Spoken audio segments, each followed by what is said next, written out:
नमस्कार, मी मनीषा पंडित. आणि मी संजय शिंदे. आम्ही बोरिवली, मुंबई या ठिकाणाहून मी सावरकर आयोजित नाट्य उतारा वाचन स्पर्धेत सहभागी होत आहोत. वीर सावरकर लिखित संन्यस्त खड्ग या नाटकाचा उतारा आम्ही या स्पर्धेमध्ये वाचन करीत आहोत.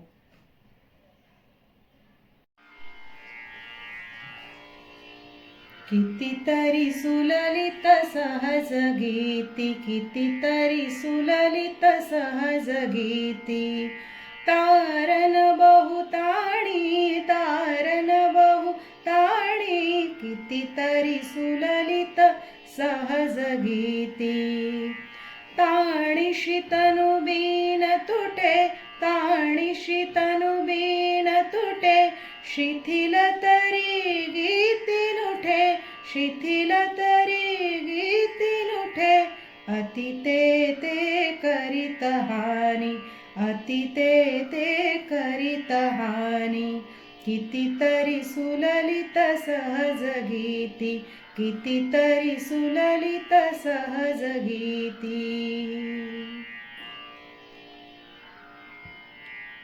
कौंडिन्य, हेच ते गाण ऐकलेस ना? ह्या नर्तकी हे जे गाणे म्हणत आता गेल्या ना, ते गाणे मी पूर्वी एकदा ऐकले होते. आणि तुला आश्चर्य वाटेल, पण नर्तकींच्या या गाण्याने एखाद्या गूढ मंत्रासारखा माझ्या हृदयात दिव्य प्रकाश पाडला. आणि त्या प्रकाशात मी या तपोवनाच्या घोर अंधारातून निर्वाणाचा मार्ग काढीत बोधिवृक्षाच्या तळापाशी जाऊ शकलो. स्वतःच्या देहास नि इंद्रियांस छळून पिडून नाशून त्यांचे बलिदान केल्याने मोक्ष मिळतो असे सांगणाऱ्या तपोमार्गात काय तथ्य आहे ते त्या तपोमार्गाचा स्वतः अनुभव घेऊन प्रत्यक्ष पाहावे म्हणून आम्ही या निरंजना नदीचे तीरी घोर देहदंडन करीत होतो. हे प्रसिद्धच आहे. कौंडिन्य, या सकल जगतास जन्म मृत्यू जरा व्याधी या 4 महादुःखांपासून मुक्त करण्याचे काही साधन आहे का? अशी तळमळ लागून मी जेव्हा प्रतिज्ञा केली की विमुक्त करू हे आर्त जगत पासूनी, जन्म मरणा साधन शोधाया, राज्य स्वजन अरे प्राणही सोडीन लोक शोक हरणा.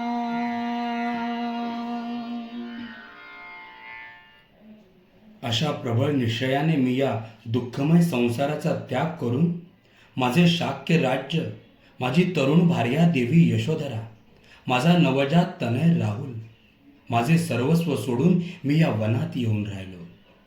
तेव्हा मी दिवसा एक एक दाणं खाऊन राहण्यापर्यंत अनेक प्रकारची उपास तापासांची व्रते केली, पण मला ज्ञान होईना.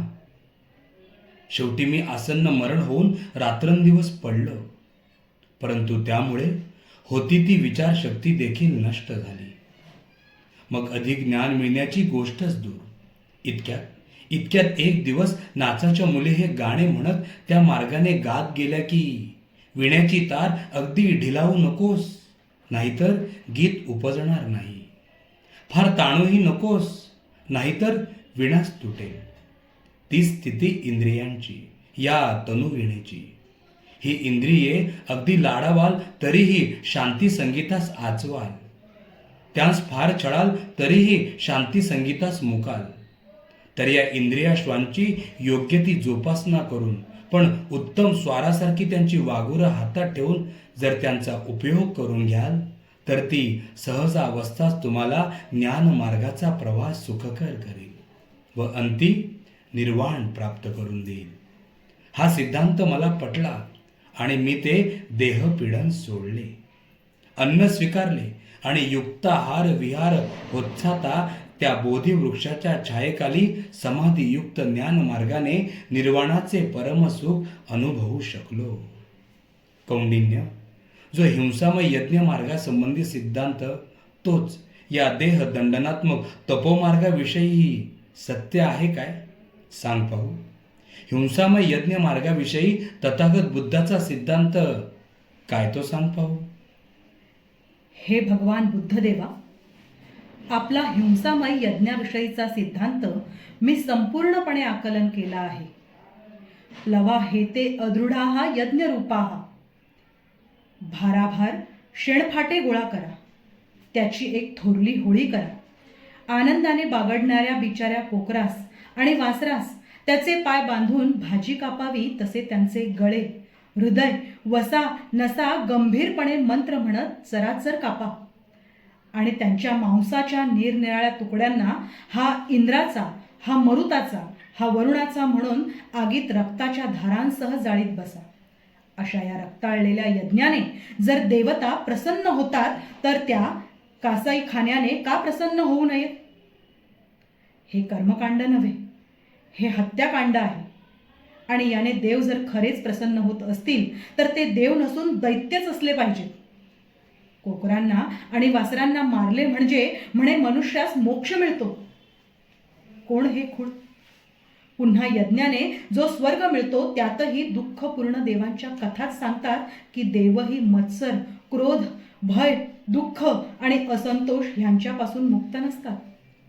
पण भगवान, पशूंच्या बलिदानाने देवपितर संतुष्ट होऊन मोक्ष मिळतो, ही क्लृप्ती ज्यांनी काढली, ती जगास केवळ फसविण्यासाठी काढली की काय? नाही, त्यांनी हेतुपुरस्सर जगाची फसवणूक केली असे मी म्हणत नाही. ही त्यांची प्रामाणिक भूल होती.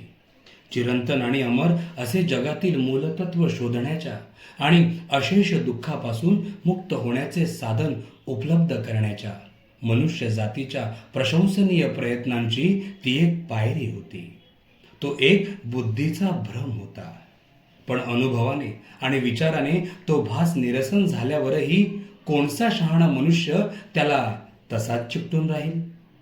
देह दंडनात्मक तपाने मनुष्याच्या अवयवांवर आणि शक्तींवर निरनिराळे प्रयोग केले असता ती काय रूपांतरे घेऊ शकतात हे फार फार तर शिकता येईल. पण सकल दुःखांपासून मुक्त होण्याशी आणि आत्म्याच्या चिरंतन शांतीच्या प्राप्तीशी त्यांचा काहीच प्रत्यक्ष संबंध नाही. हिंसात्मक यज्ञ वा देह दंडनात्मक तप हा निर्वाणाचा मार्ग नव्हे. निर्वाणाचा मार्ग म्हणजे तृष्णानाश आणि साधना म्हणजे एवढीच की आपल्या निष्ठेप्रमाणे अकुशलस्या करणम कुशलस्योपसंपदा सचित्त पर्यादपनम एतत् बुद्धानुशासनम. या तपोवनात आपण मला देहदंडनाचे अद्भुत प्रकार दाखविणार होतात ना? ये, असा आत ये. हे पहा, डोक्याचे केसापासून तो पायाचे नखापर्यंत प्रत्येक प्रसंगागणिक देह दंडन प्रकार. हे केशी पहा, एकही केस खाणे यास हे पाप समजतात. डोक्याचे केस पाठीवर आणि तोंडावर, नाकाचे मिशीत आणि मिशीचे दाढीत, दाढीचे पोटावर, खाकेचे बरगड्यावर, एखादे चवाडे पांघरावे तसे हे केसाळ अंग पहा. पण हे कोण रागारागाने आपल्या केसांच्या जटा उपटीत आहेत? याला एखाद्या दुःखाची बातमी कळली की काय? नाही, तो एक केशरक्षक पंथाच्या अगदी उलट असणाऱ्या केश लुंचक पंथाचा पर्याय आहे. अंगावर एकही केस राहू देणे ह्यास हे पाप समजतात. त्यातही ते केस क्षुराने काढून खरा देहदंड होणार नाही म्हणून प्रथम केस वाढवून अशा मोठीच्या मोठी हातांनी हिसडून हे लोक केसन केस उपटून टाकतात. हे कोण हात उभारून कोणास बोलवीत आहेत की काय? ते नंतर. प्रथम हे पहा, हे हात जसे जन्मतः लोंबकळत सुटलेत तसेच जन्मभर ठेवणे पुण्य समजतात. हे हात वर असा करीतच नाहीत, त्यामुळे त्यांची हाडे क्षीण होऊन हात पुढे मागे वर होतच नाहीत. यांचे उलट हे पहा, खरे तप म्हणजे हात निसर्गाविरुद्ध सारखे वर धरणे असे यांचे मत. हे दोन्ही हात सारखे वरच ठेवल्याने सुकून लाकडासारखे झाले आहेत. या परस्पर विरुद्ध मार्गातील कोणता खरा पुण्यप्रद ते कसे सांगणार? पण हे कोण असे भुई चाटीत आहेत? हे मृगव्रताचं अनुष्ठान करीत आहे. हातापायांवर पशुसारखेच हे नेहमी चालतात, त्यांच्यासारखेच निसतात, बसतात आणि भुईवरील गवतपाला खाऊन जगतात. हे अगतिक पहा, हे अगतिक पहा.